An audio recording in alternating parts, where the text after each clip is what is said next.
मोर पंखन का गले में बैजंती माला।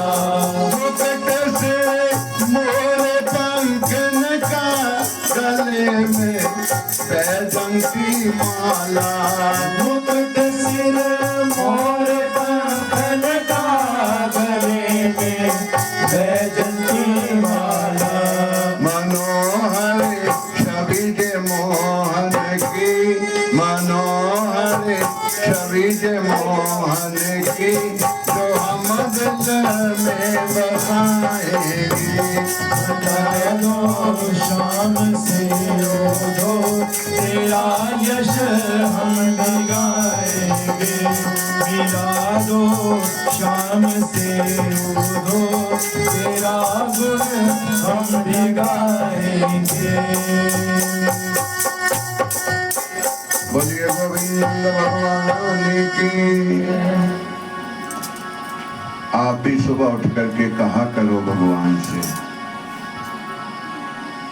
सुबह उठे जब धूप जोत करने तय होना तो नैन बंद करके भगवान से प्रार्थना कर लेना, हे गोविंद हे प्रभु पकड़ लो हाथ बनवारी, नहीं तो हम डूब जाएंगे।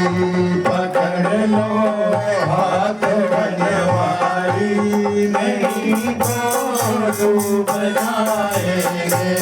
हमारा कुछ न बिगड़ेगा, हमारा कुछ न बिगड़ेगा, तुम्हारी लाज जाएगी।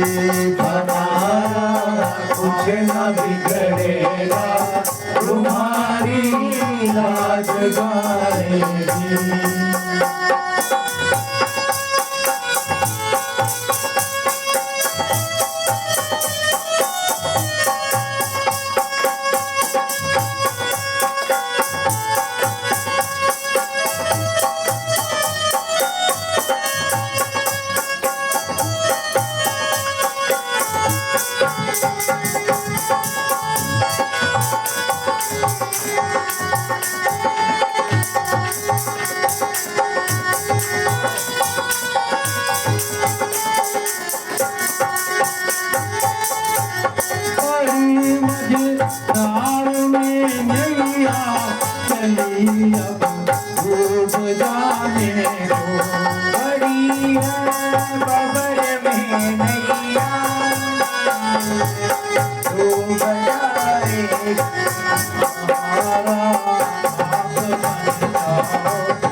नहीं तो डूब जाएंगे।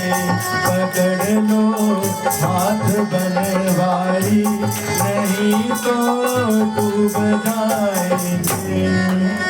बोलिए गोविंद भगवान की जय हो। प्यार से बोलो हरे कृष्ण हरे कृष्ण। राधा चरणों पर गिर पड़ी, गिर करके कहने लगी उद्धव मिला दो शाम से उद्धव,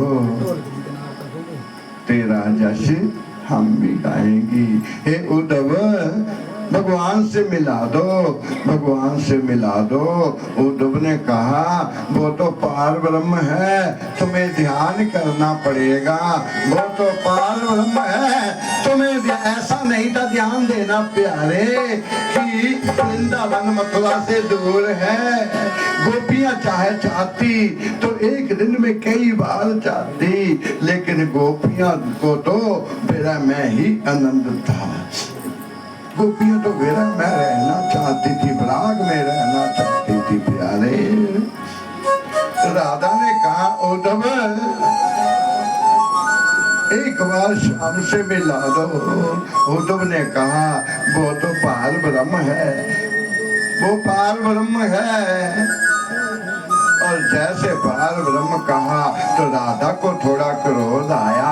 राधा ने क्रोध से कह दिया उद्धव दो संदेशा तू मेरा ले जाना, दो संदेशा मेरा ले जाना।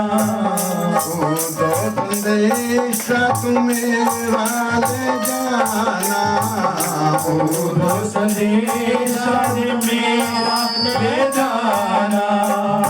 राधा वियोग करे शाम को बताना, पूरो संदेश आज मेरा ले जाना। पूरो संदेश आज मेरा ले जाना।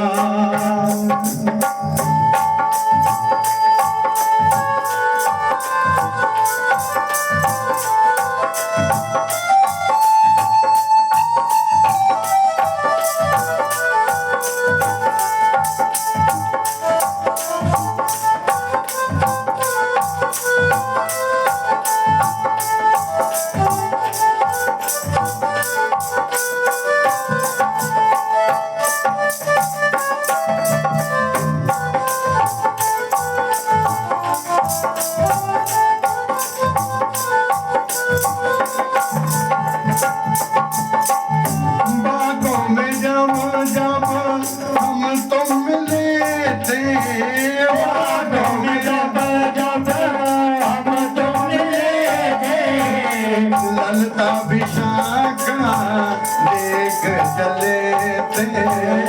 ललिता विशाखा देख चले थे। रहा न याद तुझको गुजरा जमाना, पूरो संदेश आज मेरा ले जाना। पूरो संदेश आज मेरा ले जाना। बोलिए गोविंद भगवान की जय। प्यार से बोलो हरे कृष्णा। हरे कृष्णा। ये क्या गाते बिजली गाते दिया था, बिजली गिराई था, बिजली गिराई। प्यार से बोलो हरे कृष्णा। हरे कृष्णा। सुखदेव जी महाराज कहते राजा परीक्षित उधर वहां एक पल भी नहीं खड़ सके, एक पल भी खड़े नहीं हुए, वहां से भाग गए। भाग करके कन्हैया के चरणों में लेट गए और कन्हैया के चरण उद्धव ने अपने नैनों के जल से धुला दिए। कन्हैया पूछ रहे उद्धव गोपियां कैसी हैं? उद्धव नंद बाबा कैसे हैं? नंद रानी कैसी है? बताओ ना। उद्धव रोते ही जा रहे, कुछ बता नहीं रहे। प्यारे भगवान ने उद्धव को उठाया। उद्धव ने कहा प्रभु आपने मुझे ज्ञान के अंदर ही डुबा रखा। ये प्रेम वाली भक्ति तो मैंने पहली बार देखी। मैंने गोपियों के हृदय के बीच में तुम्हें देखा। प्रभु इस भक्ति से मुझे दूर क्यों रखा? मुझे दूर क्यों रखा इस भक्ति से?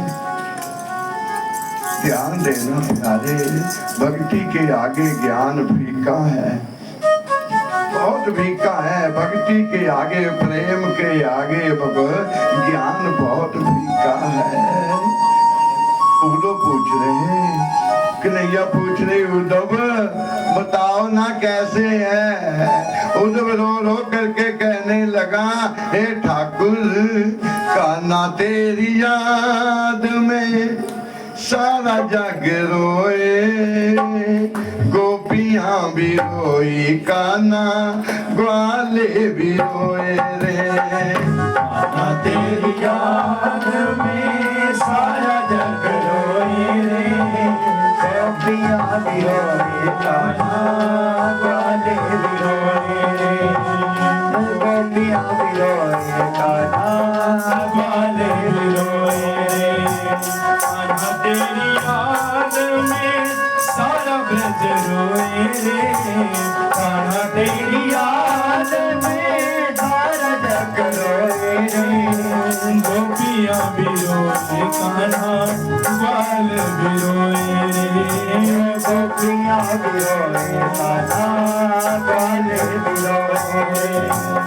माखन चुरा कर तेरा भाग जाना, माखन चुरा कर तेरा भाग जाना, रहा न याद तुझको गुजरा जमाना,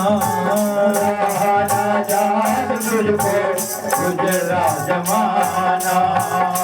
राहों में चलते चलते, राहों में चलते चलते तुम भी तो रोए रे, गोपियाँ भी रोए कान्हा वाले भी रोए, गोपियाँ भी रोए कान्हा वाले भी रोए।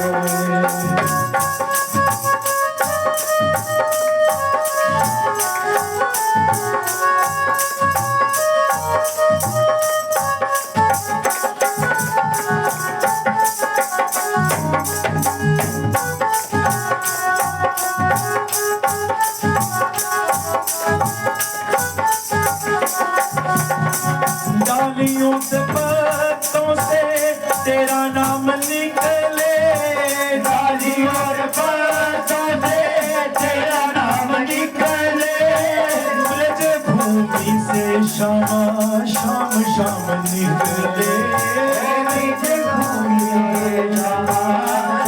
नाम निकले। नंद बाबा और मैया, नंद बाबा और मैया खाना न खाए रे, दुनिया भी रोई कान्हा ग्वाल भी रोए रे, गोपियाँ भी रोए कान्हा वाले भी रोए। कान्हा तेरी याद में सारा ब्रज रोए रे, कान्हा तेरी याद में सारा जग रोए, गोपियाँ भी रोई कान्हा ग्वाल भी रोए रे, गोपियाँ भी रोए कान्हा वाले भी रोए। बोलिए गोविंद भगवान की जय हो। प्यार से बोलो हरे कृष्णा। हरे कृष्णा। सुखदेव जी महाराज कहते राजा परीक्षित उद्धव के अंदर में भी प्रेम जगाना था। उसके उपरांत सुखदेव जी महाराज कहते राजा परीक्षित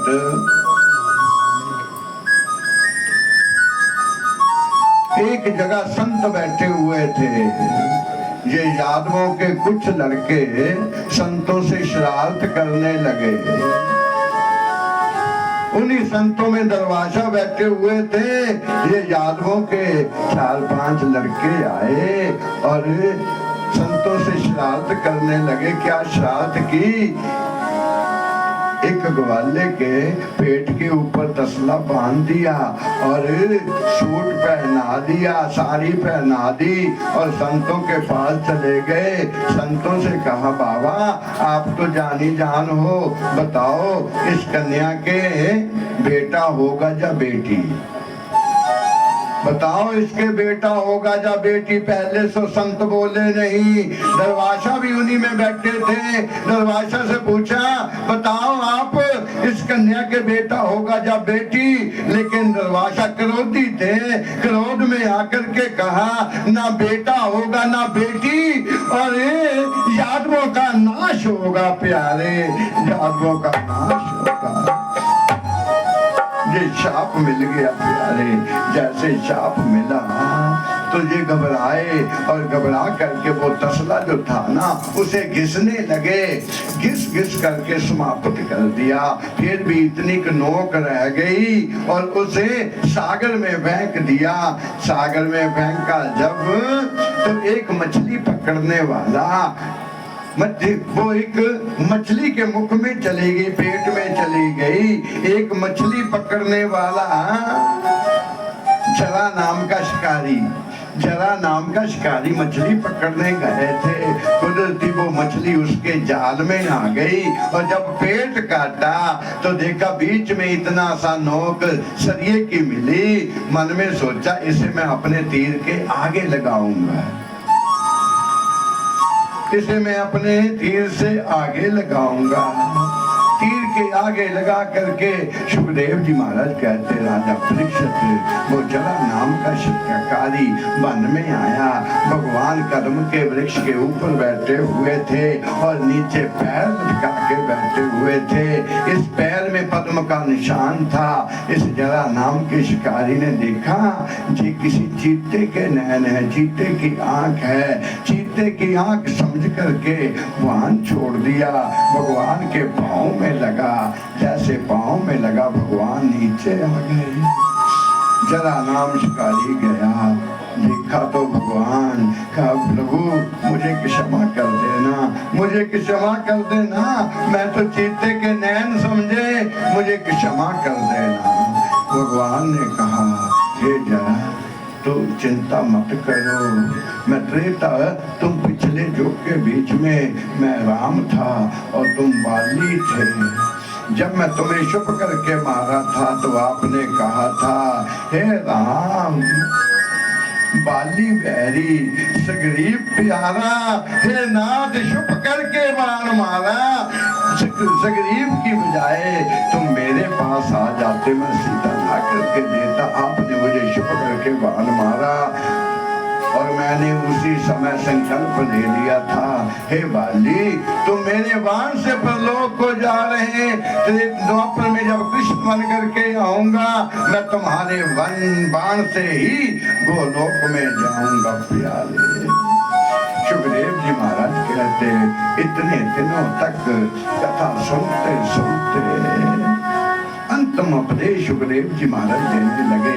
हे परीक्षित मृत्यु एक नींद है, मृत्यु एक नींद है। जब नींद में आदमी सो जाता उसे कोई जगाए तो थोड़ी देर के लिए उसे बहुत बुरा लगता कि मुझे नींद में क्यों जगा दिया। इसलिए मृत्यु एक नींद है, वो ऐसी नींद है जो ढोल भी बजाते रहोगे लेकिन जाग नहीं आएगी प्यारे। मृत्यु एक नींद है। 7 दिन कथा सुनते सुनते हो गए, 7वें दिन वो ही तक्षक जीवित हुआ। ध्यान देना, वो ही तक्षक जीवित होकर के परीक्षित को डसने के लिए चला। एक धनवंतरी वैद्या परीक्षित को बचाने के लिए चला। दोनों की रास्ते में भेंट हो गई। तक्षक ने वैद्य से पूछा हे ब्राह्मण देवता तुम कहाँ जा रहे हो? कहा आज परीक्षित को सर्प डसेगा, मैं विष उतारने जा रहा हूँ। तक्षक ने कहा हे ब्राह्मण तुम्हारे मंत्रों में इतनी ताकत है कि तक्षक डसे और तुम उसकी विष उतार दो। ब्राह्मण ने कहा अरे मंत्र तो बड़े दूर की बात है, यहाँ तक मेरी नजर जाएगी, चाहे 1000 तक्षक भी डस जाए कुछ बिगाड़ नहीं पाएगा, कोई बिगाड़ नहीं पाएगा। जहाँ तक मेरी नजर चली गई। तक्षक ने सोचा तो यही परीक्षा हो जाए। तक्षक ने कहा मैं ही तक्षक हूँ, परीक्षित को डसने चला हूँ, शाप मिला हुआ है तो यही परीक्षा हो जाए। सामने बड़का वृक्ष था, ऊपर पक्षी बैठे हुए थे, पक्षी चिड़ी चिड़ा कर रहे थे। तक्षक ने कहा मैं इस वृक्ष को डसूंगा, मैं इस वृक्ष को डसूंगा और आपने इसे इसका विष उतार करके बताना। सुखदेव जी महाराज कहते तक्षक ने फंकार मारा, जैसे फंकार मारा वृक्ष जो था बड़का राख की ढेरी बन गया, बीच में ही पक्षी राख की ढेरी बन गई। तक्षक ने कहा हे ब्राह्मण यदि तुम्हारे मंत्रों में इतनी ताकत है वे वैसा का वैसा बनाओ। अरे ब्राह्मण ने हाथ में जल लिया, मंत्र पड़ा और जल छिड़क दिया, बड़का वृक्ष वैसे का वैसा खड़ा हो गया प्यारे, और ऊपर पक्षी वैसे से वैसे बोलने लगे। तक्षक घबराने लगा, यदि मैंने परीक्षित को डस भी ले लिया कि ब्राह्मण वहां पहुंच गया तो एक ऋषि का बाग झूठा चला जाएगा प्यारे। शीशियों का महल बना था, परिंदा भी पांव नहीं मार सकता। शीशियों का महल बना था, परिंदा भी पांव नहीं मार सकता था, पहरा लगा हुआ था। अंतम उपदेश में सुखदेव जी महाराज कहते, राजा परीक्षित जो मैं बोल रहा हूँ आपने सत्य कहना। कहते कहते सुखदेव जी महाराज ने कहा, आपके पूर्वज बड़े बलवान थे, भीम ने जो हाथी ऊपर फेंके आज तक वापस नहीं आए। परीक्षित ने कहा, गुरुजी बाकी सब कुछ ठीक है, लेकिन ये सत्या नहीं हो सकता, ऊपर फेंकी चीज तो ऊपर वापस आएगी। गुरु ने कहा, सुखदेव जी महाराज कहते, हे परीक्षित आपने गुरु के ऊपर संशय रखा। सुखदेव जी ने ऊपर चावल फेंके, हाथियों के कंगाल नीचे गिरने लगे। प्यारे हाथियों के कंगाल नीचे गिरने लगे, हड्डियां गिरने लगी। हे परीक्षित अब भी तो कह देता कि गुरुजी आपके मुख से जो निकला वो सत्य है, तो एक तक्षक क्या 1000 तक्षक भी डस जाता, तुम्हारा कुछ बिगाड़ नहीं पाता। तुम्हारा शरीर वज्र का हो गया, लेकिन जहां से थोड़ा कच्चा रह गया, क्योंकि आपने गुरु पर शिक्षा की। प्यारी बेदाली सुखदेव जी महाराज चले गए और उधर तक्षक चला। तक्षक घबराते घबराते जाने लगा। जब ब्राह्मण वहां पहुंच गया, आगे जाकर के तक्षक लकड़ी बन करके रास्ते में पड़ गया, मानो ढांगू बन करके पड़ गया। ब्राह्मण जा रहे थे, रास्ते में ढांगू पड़ा देखा, उठा लिया, कहा चलने के काम आएगा, और कंधे से लगाया। जैसे कंधे से लगाया, तक्षक ने अपना रूप बनाया, पहले ब्राह्मण को ही डस दिया। प्यारे पीठ के पीछे डसा, वो ब्राह्मण मरने लगा।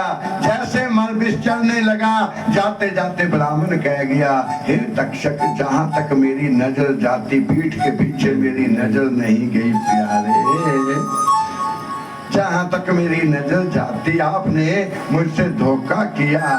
जाओ, कल युग के बीच में यदि सांप डस भी जाएगा तो उसका विष उतारने वालों भी मेरे जैसे हजारों धनवंतरी होंगे, मेरे जैसे हजारों ब्राह्मण होंगे। तक्षक आगे गए तो पहरा लगा हुआ। प्यारे अंदर जाने का कोई रास्ता नहीं, सिर्फ बाल ग्वाल, ऋषि ग्वाल ही जा सकते थे फूल लेकर के। ऋषि ग्वाल ढूंढने में फूल लेकर के जा रहे थे। एक फूल के बीच में तक्षक छिप करके छोटा रूप बना करके बैठ गया। प्यारे फूल के ढूंढने में जब बैठ गया, ऋषि ग्वाल वो ढूंढना लेकर के फूलों का परीक्षित के पास पहुंचा, और परीक्षित ने ढूंढना देखा, और ढूंढने के बीच में छोटा सा कीड़ा देखा, और परीक्षित ने कहा था तक्षक के आने के लिए फूल बिछा दो, एक भी प्रवाह नहीं थी मरने की। आओ तक्षक मुझे डसो, ताकि मुझे डसो, आने वाला युग ये ना कहे कि एक राजा को एक ब्राह्मण के बेटे ने शाप दिया था। क्या बिगाड़ लिया, क्या बिगाड़ दिया, मुझे डसो, मुझे जाना है। तक्षक नहीं आया तो जो फूल थे, फूलों में जो छोटा सा कीड़ा था, परीक्षित ने कहा, हे कीटराज तुम ही तक्षक बन जाओ, और तक्षक बन करके मुझे डस जाओ। राजा की आज्ञा हुई, कीड़े से तक्षक बना, और जहां से डसने से पहले भगवान का विमान आ गया था। प्यारे परीक्षित के अंदर से एक ज्योत निकली, ठाकुर जी के हृदय में समाई, वो लोक में वास किया। बोलिए गोविंद भगवान की जय। कथा विश्राम होते हैं।